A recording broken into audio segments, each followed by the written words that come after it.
Prof. Yusril setelah lihat ke dalam. Mungkin TDK di era kita. Tapi anak cucu kita nanti akan berat DLM cengkeraman China. Oleh Prof. Dr. Yusril. Saya tahu ketika berada di dalam jaringan mereka. Maafkan saya. Pilihannya ada pada Anda semua warga Muslim dan kaum beragama di seluruh Indonesia. Bagi kita mungkin tidak. Tapi kelak anak cucu kita akan menjalani hidup yang berat. Mengapa? Saudaraku, negeri ini sedang diserang 5 kekuatan besar sekaligus dalam waktu bersamaan. 1. Komunis. 2. Yahudi. 3. Syiah. 4. MUNAFIKUN. 5. Peng Asong Aseng. Penyerangan telah dimulai dengan sangat sistematis.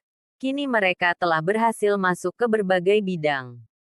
1. Pemerintah. 2. Ekonomi. 3. Politik. 4. Media. 5. Hukum. 6. Pertahanan. 7. PRTAMBANGAN.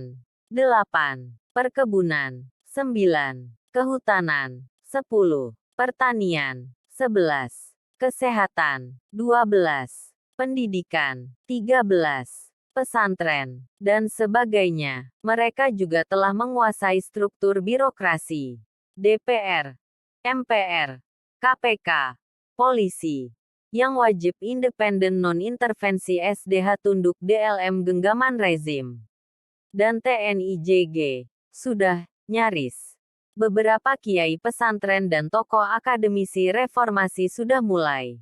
BHKN jebeten rektor yang JG wajib independen HRS atas titah rezim. Ming-ming penawaran yang bersifat duniawi terus aktif mereka lakukan. Paling parah adalah mereka telah berhasil ubah konstitusi UUD 45. Kini presiden bisa dijabat oleh WNI dengan KTP non-pribumi. Beberapa tokoh yang berupaya mengembalikan kemurnian konstitusi UUD 45 ditangkap dan dipenjara sebagai makar, walau tanpa dapat dibuktikan. Fakta kasat mata itu reklamasi Jakarta, dengan luas 800 hektar akan menampung lebih dari 200 juta penduduk imigran Cina. Elas-elas hanya diiklankan di TV dan media di RRC, tidak diiklankan di Indonesia. Seluruh imigran Cina otomatis akan menjadi WNI dan memiliki KTP seumur hidup.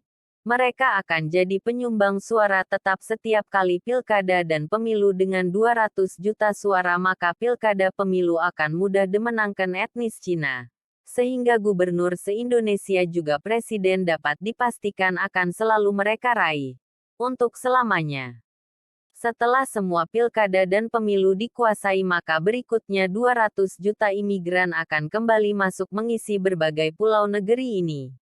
Kini semua tergantung upaya kita. Tak bisa lagi kita berharap pada DPR dan MPR. Bahkan TNI untuk menghalau ancaman ini. Bila umat muslim dan kaum beragama tak peduli dengan kondisi ini, maka semua proses destruktif ini tak bisa dihentikan. Dan tak ada jaminan kita terbebas dari dipaksa murtad secara besar-besaran. Dan ini mungkin belum terasa di era kita, tapi akan sangat berat bagi anak cucu kita. Pada saat itu, setiap hari akan menjadi hari yang berat untuk dilalui. Penindasan dan perang sudah pasti tak terelakkan. Buka mata. Buka hati wahai saudaraku. Beberapa negara, terutama negara-negara yang dulunya mayoritas muslim, sudah mengalaminya. Kini hancur lebur. Kita adalah target mereka berikutnya. Kondisi mungkin akan segera berubah dalam hitungan bulan. Dalam kurun waktu 1 atau 2 tahun. Semua proses sudah berjalan. Lakukan sesuatu wahai saudaraku. Beritakan ini pada sahabat dan pada setiap pribumi di negeri ini. Sampaikan dengan kadar yang saudara kita bisa menerimanya. Sungguh Allah Maha melihat upaya kita. Hingga Allah akan amang selamatkan kita dan anak cucu kita karena upaya kita hari ini. Semoga kita semua husnul khotimah. Amin. Mudah-mudahan bermanfaat bagi segenap kaum muslimin dan kaum beragama di NKRI. CENDIKIAWAN Muslim Indonesia. Tolong bantu SHARE supaya semua orang dekat kita tahu. Asteris.